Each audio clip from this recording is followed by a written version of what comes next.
Hello everyone. तो Majuli island कथा जानिछंती, largest riverine island आपनकर। तो ता ऊपर किछटा न्यूज अछि एंड हम चालू तो देखिबा केतेटा क्वेश्चन सेथरु जनरेट हे परिबो। आसम देखिबी आसाम रो मजुली जोडे कि आपनकर चराइचुंग फेस्टिवल को एबे नुवा हमें कहि परिबा आपनकर होस्ट करूची to revive Asia's first protected royal bird sanctuary.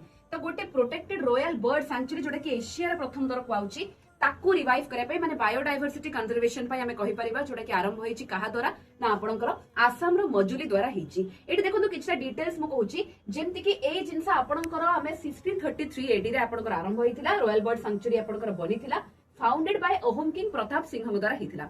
तो ये जो फेस्टिवल आपण देखुचंती 4 दिन रो फेस्टिवल जोडा कि डिसेंबर 7 रु 10 पर्यंत चलिबो एंड एटा 4 दिन रो इवेंट जोडा रहउची डेफिनेटली बायोडायवर्सिटी कंजर्वेशन को नेकी ही रहउची। तो निहाती भाबरे आको मने रखंतु ए जिंस बहुत इंपोर्टेंट कारण मोर देन 150 इंडिजिनियस आपनकर वेराइटी आपनकर बर्ड्स आपण देखिया को पाइबे। ता छडा विभिन्न प्रकार वेराइटी बायोडायवर्सिटी देखिया को पाइबे एठी। तो निहाती भाबरे आको मन रखिबा कि आपण माने कमेंट सेक्शन में जणेबेबे कि आउ एमती को फेस्टिवल अछि जोथरे कि हमें एई भली भाबरे बायोडायवर्सिटी कंजर्वेशन जिंस देखिबा को पाउचे।